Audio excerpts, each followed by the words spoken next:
जय भीम साथियों, स्वागत है YouTube चैनल में। देश में जब भी चुनाव का मौसम आता है तो राजनीतिक बहसें केवल विकास, महंगाई या बेरोजगारी तक सीमित नहीं रहती। बीते कुछ वर्षों में एक और शब्द लगातार चुनावी भाषणों के केंद्र में रहा है, संविधान।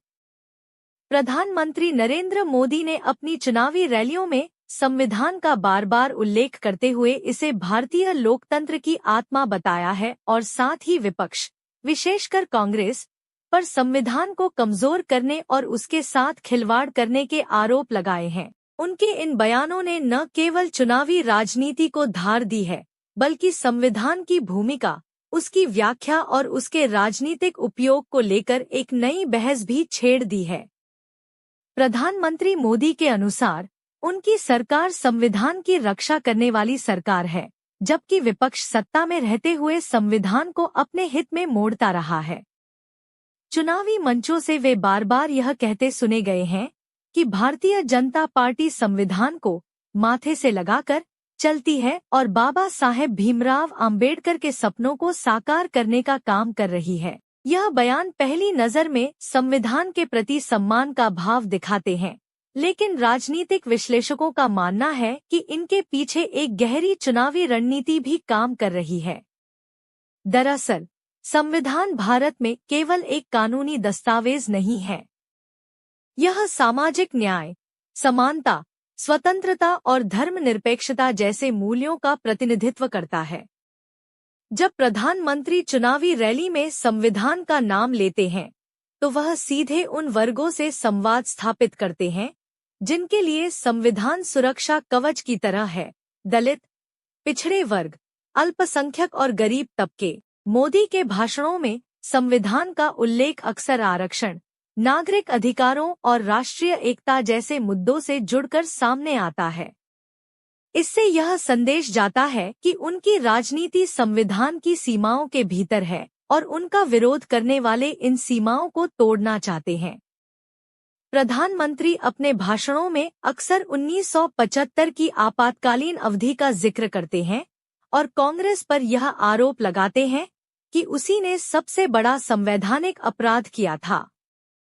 यह ऐतिहासिक संदर्भ केवल अतीत को याद दिलाने के लिए नहीं होता, बल्कि वर्तमान राजनीति में विपक्ष की वैधता पर सवाल उठाने का माध्यम भी बनता है। मोदी का यह तर्क होता है कि जिस पार्टी ने कभी लोकतंत्र को कुचला, वह आज संविधान बचाने की बात कैसे कर सकती है।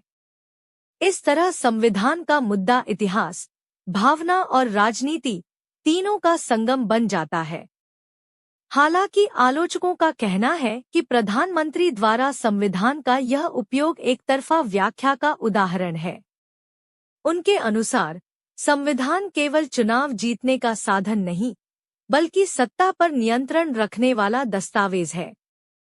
जब सत्ता पक्ष संविधान का हवाला देता है, लेकिन उसी समय संवैधानिक संस्थाओं जैसे न्यायपालिका, चुनाव आयोग या मीडिया की आलोचना या उन पर दबाव के आरोप लगते हैं, तो संविधान की वास्तविक स्थिति पर सवाल उठना स्वाभाविक है। आलोचक यह भी कहते हैं कि बहुमत के जनादेश को संविधान से ऊपर बताने की प्रवृत्ति लोकतंत्र के लिए खतरे की घंटी हो सकती है। प्रधानमंत्री अपने भाषणों में अक्सर 1975 की आपातकालीन अवधि का जिक्र करते हैं और कांग्रेस पर यह आरोप लगाते हैं कि उसी ने सबसे बड़ा संवैधानिक अपराध किया था। यह ऐतिहासिक संदर्भ केवल अतीत को याद दिलाने के लिए नहीं होता, बल्कि वर्तमान राजनीति में विपक्ष की वैधता पर सवाल उठाने का माध्यम भी बनता है। लेकिन सवाल यह है कि क्या चुनावी मंच से दिया गया यह संवैधानिक संदेश लोकतंत्र को मजबूत करता है या उसे राजनीतिक लाभ तक सीमित कर देता है। संविधान की आत्मा केवल भाषणों में नहीं, बल्कि व्यवहार में दिखाई देती है। जब सरकार की नीतियां समानता, स्वतंत्रता और न्याय के सिद्धांतों को मजबूत करती हैं, तभी संविधान जीवित रहता है। केवल मन से संविधान की कसम खाना उसे सुरक्षित नहीं बनाता। फिर भी यह भी सच है कि प्रधानमंत्री मोदी के दौर में संविधान पर सार्वजनिक चर्चा पहले से कहीं अधिक हुई है। यह चर्चा चाहे समर्थन में हो या विरोध में, उसने नागरिकों को संविधान के प्रति जागरूक किया है। आज आम मतदाता भी यह सवाल पूछ रहा है कि संविधान क्या कहता है और सरकार क्या कर रही है। लोकतंत्र में यह सवाल पूछना अपने आप में संविधान की जीत माना जा सकता है। अंततः इतिहास इस दौर को कैसे याद रखेगा, यह इस बात पर निर्भर करेगा कि संविधान को सत्ता की सीमा के रूप में स्वीकार किया जाता है या सत्ता के औचित्य के रूप में इस्तेमाल किया जाता है। चुनावी राजनीति में संविधान का उपयोग एक दोधारी तलवार है। यह जनता को जोड़ भी सकता है और लोकतांत्रिक संस्थाओं को कमजोर भी कर सकता है। इसलिए संविधान की रक्षा केवल किसी एक नेता या पार्टी की जिम्मेदारी नहीं, बल्कि हर नागरिक की सामूहिक जिम्मेदारी है। तो दोस्तों, आज की वीडियो आपको कैसी लगी कमेंट में जरूर बताएं और हमारे चैनल को सब्सक्राइब करना ना भूलें।